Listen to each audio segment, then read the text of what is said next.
video, I'm going to show you the easiest way to make a tart using pears. So what I'm going to do here is the main event is the Fillo here. Well, it's the pears, isn't it? But it's really the Fillo. So if you have some Fillo and you have some in the fridge, you can just get it out at any time and it is perfect. So now what I've got here is some of this lovely Fillo. Now, you want to bring it up to room temperature if it's been in the fridge. But Rosie, where's the butter? Well, this is a great thing. When we use Fillo, it means that I can actually use olive oil instead. So actually, I get the control back of my ingredients, which I adore, of course. And I have a brush here as well. You can, we can do this double. So what I want to do is just cover it with the oil there, the extra virgin olive oil.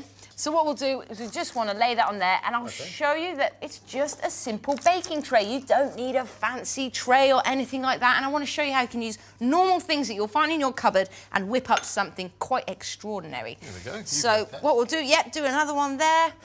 Layer this on. I do like the smell of the extra virgin olive oil on the Fillo pastry. Now, don't worry about being messy or things being crumpled, okay? So when we work with puff pastry or Fillo, it can be a bit rustic. It's absolutely fine. It looks so on we go there. There we go. I need one more. There we go. So cover that one with some olive oil. There we go. Lovely job. And I love the use of a big paintbrush like this. That's it. Just got to make sure it's a clean paintbrush, don't you? That's it. So what I'm going to do is I want you to just fold that one. Now, you can get a damp tea towel, and what you can do is just cover it, or you can put it back in there. But if you want to just have that on there for later, if you want to have a few more layers.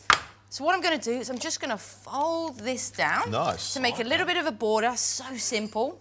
And what I want to do as well is I want you to just oil that one. You're at the ready? Yep, I'll oil the outside of it so it's all nice the and outside of that one. Now, you go. can add seeds and things like that if you want, but I'm actually going to add a few things, so we're not going to do that today. Now, I'm just going to put a few little holes just in there, else it will just puff up, and we just want to keep that a little bit down. You're even going to dock the Fillo pastry. I'm going to dock the Fillo pastry. Nice. So what I'm going to do now, 180 degrees, put it in there for about 15, 20 minutes, but really keep your eye on it until it goes a bit golden brown. That's what we want.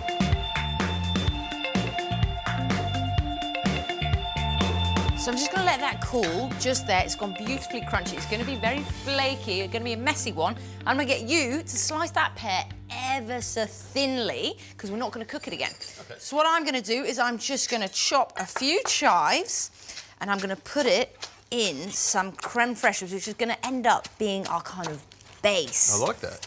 Okay. So in we go with this one. Put that all in there. Now, you can use sour cream, you can use whatever you want. Yogurt if you want. You can use yogurt as well, yeah, no problem. So I've got the chives there, it just makes it flavour up a little bit. What we're going to do then is just layer this one on. So I'm just going to add a little bit of salt. I like it. That's it. And a sprinkling of pepper. I feel like baking some potatoes so you can put the sour cream inside it. Yeah, you can. You could use this basis for a lot of different things. So we'll just mix that one.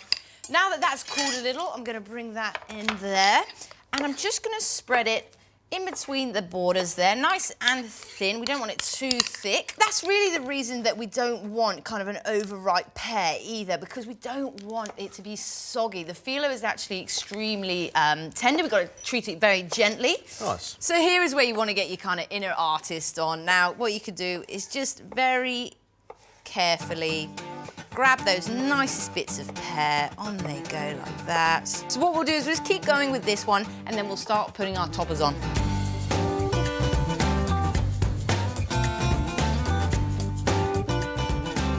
All we've got left to do now is just put some toppers, so I'm just going to crumble some feta. Nice. And I would love you then to put a nice bunch of rocket on the top there. Okay, just spread it out? Yeah, spread it out. So we've got some pecans, got some good fats, so we'll add some of that.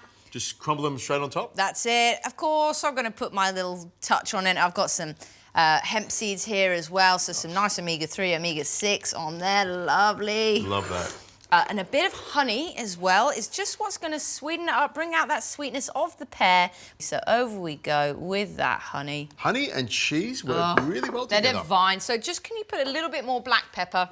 I'm going to top it off with a bit more extra virgin olive oil.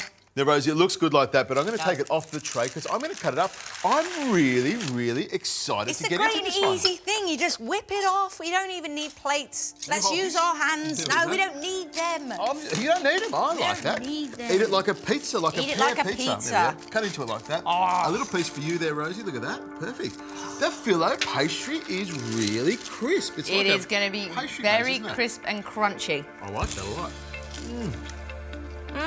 You know what, Rosie?